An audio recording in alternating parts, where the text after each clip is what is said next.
out there. Peace. You know, welcome to another exciting, wonderful, heart-stopping. Those guys behind the camera. So tonight, you know, it was doing some freaky, funny shit up in here. So the live and some other things wasn't working right, so we're a little late, as you can see. But I was doing some Alka fuck you. Yeah, we're doing some crazy stuff. So the conversation tonight that I felt like we should discuss as a community, just as people, trying to figure out our way and what's good for us and what's not good, and the things we should and shouldn't do. As we get older, there's certain things we should cut out. So we want to talk about black love,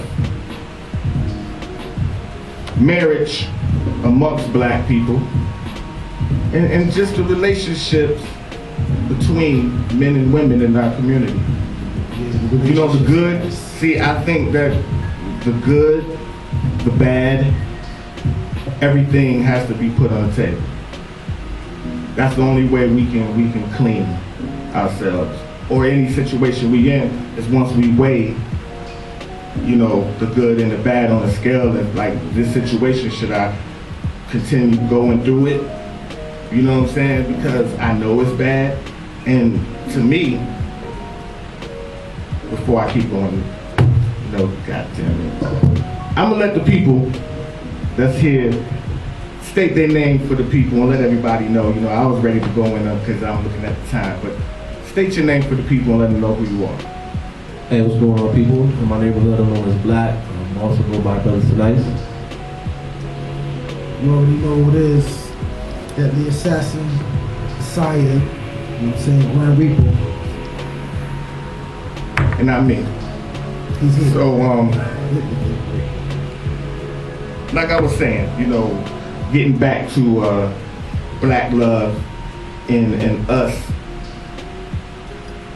as a whole. I'm not saying everybody, because you have to clarify. We wise men up here, Black, Grim Reap. We wise people, so we have to be accurate in some of the things that we say and some of the words that we use. So we can't say black women or white man, or we just gonna break it down into what each thing is, the categories of, that's what the show was all about. So getting back to black love, I just feel like as a whole, we're not having that much love for ourselves. Yeah, that's true. You know what I'm saying? Like, individually, as well as collectively, as that's my brother, that's my sister. Yeah. That's what I mean. Well, a lot of times we grow up, you know what I'm saying, in a situation to where we're not getting shown that love, we're not getting taught like, okay, well, you need to go ahead and, you know what I'm saying, you need to make sure you love yourself before you even think about loving a woman. You know what I'm saying? A lot of times the fathers is not there to teach that. You know what I'm saying? A lot of us, we go out, we get all of that from the streets. And everybody teaching that in the streets to get a little bit more older and figure it out for yourself. So, I have a question. If you are going to teach black love, what would you teach a child? What I would teach my child? I teach my child self-respect. You know, I teach my child about everything that we stood for, what black really means, you know what I'm saying, what creation really is, you know what I mean?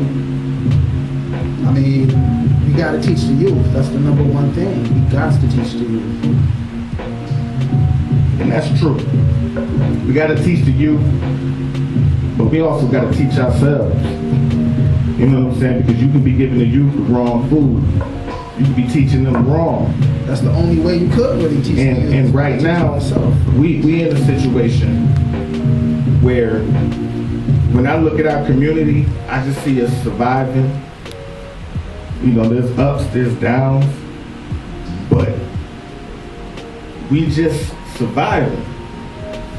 You know what I'm saying? You go to other people's communities, they love themselves, and they love their community, and they want their community to have the best, and so they fight for it.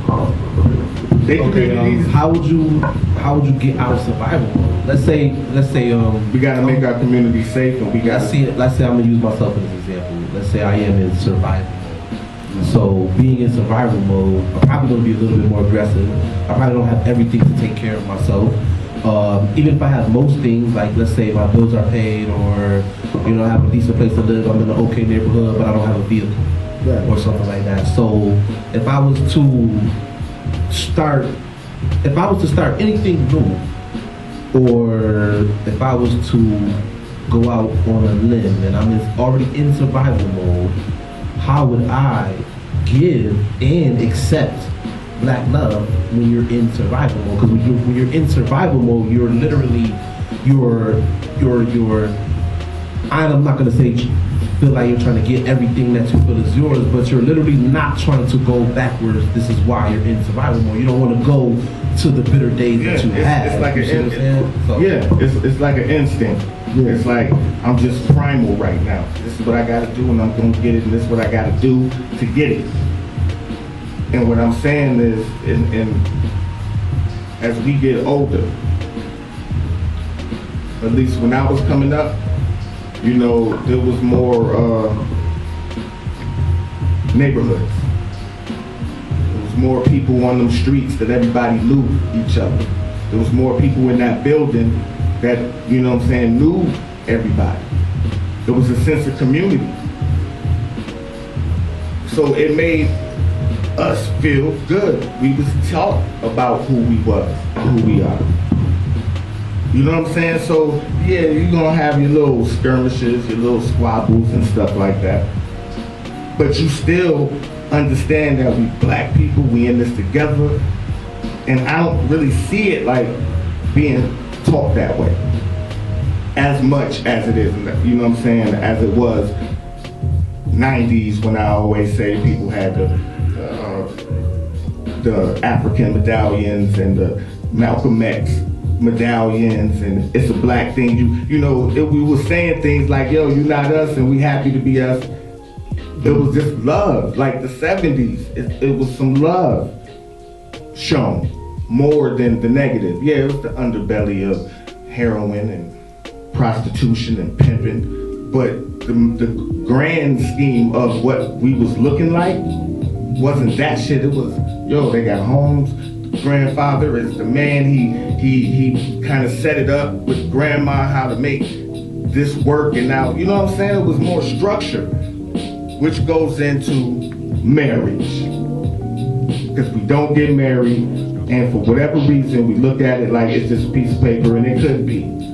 You know what I'm saying? For what those people feel about it, it could be just a piece of paper, but it's not. You know what I'm saying? We do things for signals or signifying who we is and what we are. So you wear certain things, you look a certain way, you wear your hair like this, you know what I'm saying? You do certain stuff because you want yourself to be a representation. Marriage, just from the grand scheme of it, to me, and this is just my opinion, it creates stability amongst two people if you do it right. What is right? Get with somebody that understands you, understand them, y'all have the same things kind of in common. So where it's not just a sexual thing, that's like my homie thing, you know what I'm saying? Where we can sit and speak about certain things, where we can sit. I like football, she like football. Basically, you know what I'm saying? I like watching boxing, or she likes watching these types of movies. I like watching them. Like all this opposites attract, we gotta get out that to me. You know what I'm saying? Because I don't want nobody opposite of the things I like. I don't want you, cooking pork and I don't eat it. You know what I'm saying? Or I don't eat beef, I hate beef, and you cook beef all the time. I don't want to be with nobody like that.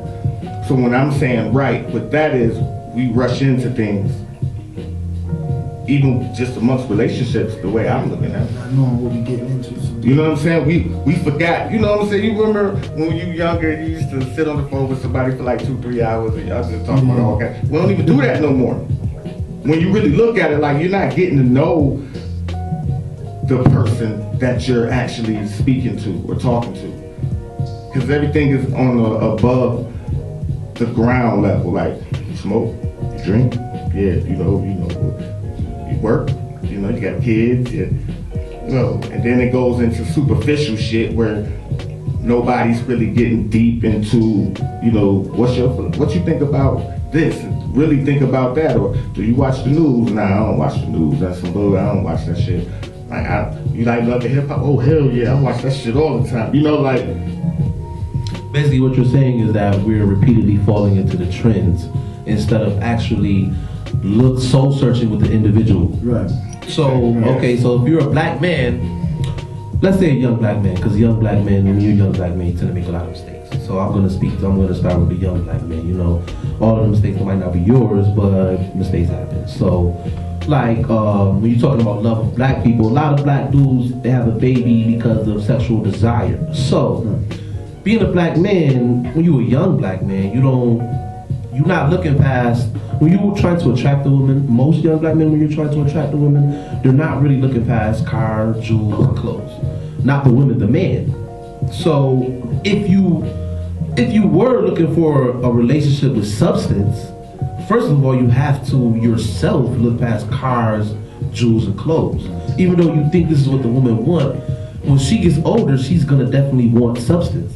Now, if this is what you're using to attract a black woman, and this is all you know, you already have failed being 15 years old because you don't even know that life is more than your car, clothes, and jewels. But if I was to tell you, like, okay, this is what a woman wants, this is what a baby needs, but you're 16, 17, 18, 20 years old, you done had 80 sexual partners off of your car, clothes, and jewels, why would you listen to me? So I think that bringing the conversation out of trending and bringing it into a place of family, because no matter the gangsterist black man, they have a family member that they love, or someone they consider family. Yes, That's what makes them who he is. it's like, I was looking up. I'm like, you hear so much shit about marriage. I do. I hear so much. So I'm like, what is some statistics on certain things, because I wanted to know, exactly what it's looking like. You know what I'm saying? Because I'm a solution person. I feel like, we can speak about things, but certain things, let's address it and see what it is, and if it can be fixed, or is that a problem that goes to a situation that is a problem. So this could be a factor in this being a problem. So I did some marriage statistics, and I compared to white and Latin women. Most black women are most likely marry later in life. They're less likely to marry, and they have higher rates of instability. That's what our marriage is most likely.